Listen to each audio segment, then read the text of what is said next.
Hey, good morning. How are you on this Sunday morning? I just wanted to come to you this morning and spend a little time with you. And we've got a short devotion, but I want to go over some announcements. I know that we're starting as a state and as a nation to go back to normal.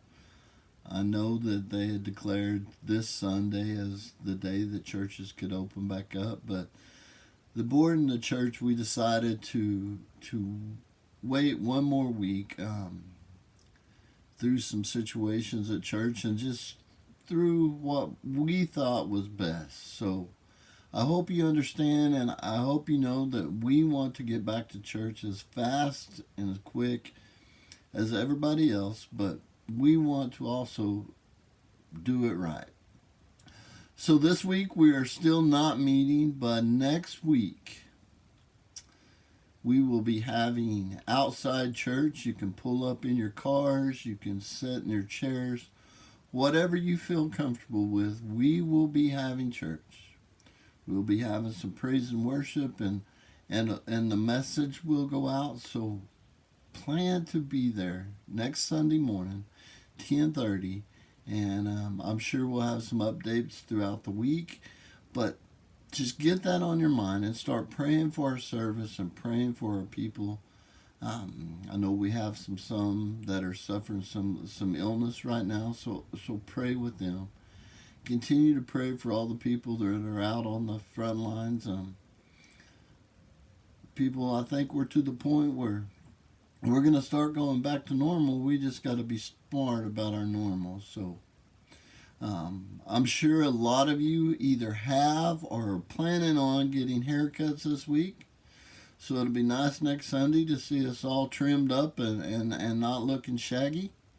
So do our part so we can finally get this thing behind us and get back to where we need to be.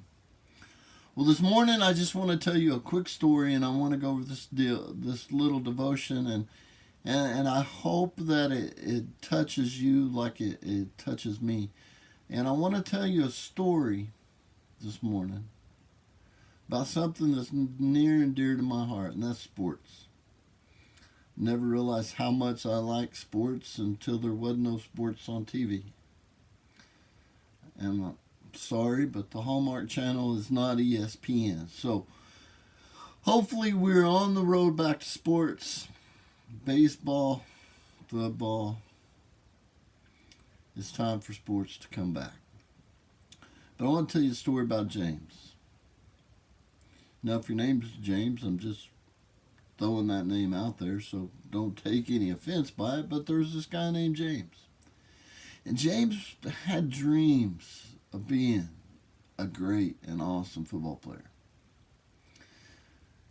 He would sit there when he was young and score the winning touchdowns, and all he could dream of until he got to school was being the hero, scoring touchdowns, winning games for his team. So you think with all his dreams and all his wants, James would have spent all his time working out, studying, getting better. But James didn't do that. James didn't work out. He didn't run. He didn't lift. He didn't study his plays. So when he got into practice, he was way out of shape. He was getting exhausted. He couldn't do it. And he just couldn't figure out why. And this went on for a little bit. And finally, the coach came up to him and said, James, do you even want to play football? James says, yeah, coach, this is all I've dreamed about my whole life. I want to be a good football player.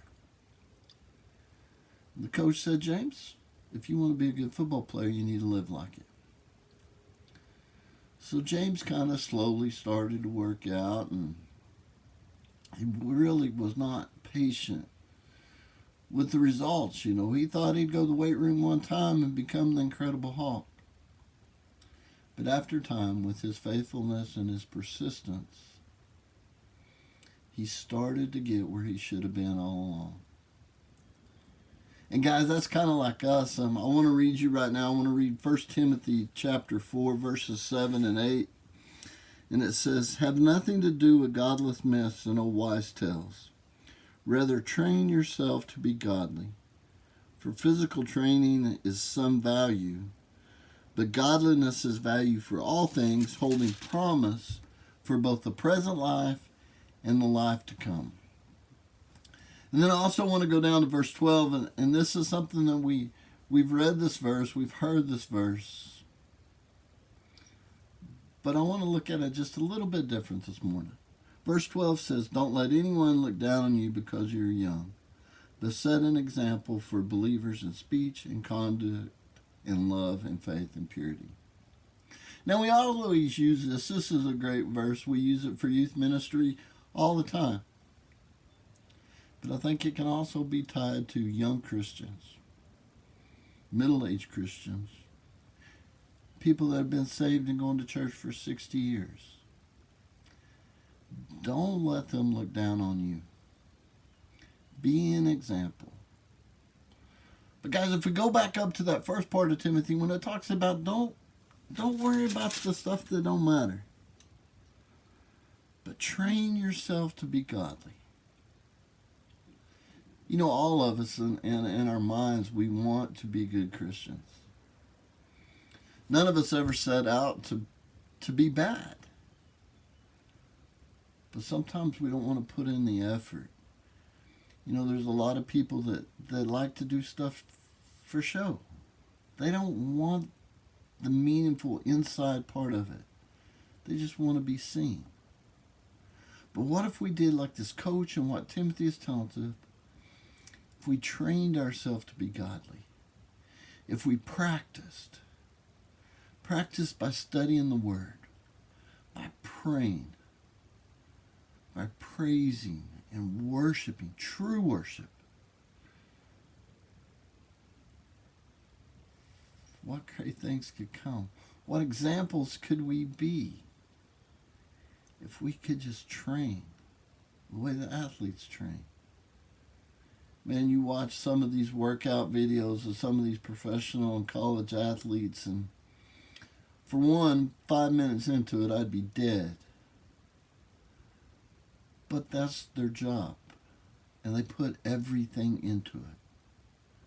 Well, our job, regardless of everything else in our life, our job is to be the closest to Jesus that we can be. We'll never be Jesus. We'll never be perfect.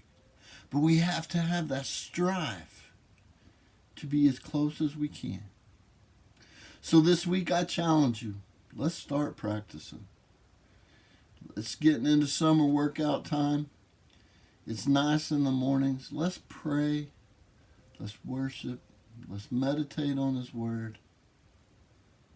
And let's see what super Christians we can be. And the difference we can be. Guys, I love you. I hope you have a good week, and I look forward to seeing you next Sunday morning. We will greet each other from a safe distance away, but we will come together again and worship the King of Kings and the Lord of Lords. Love you, and y'all have a good week. Keep praying.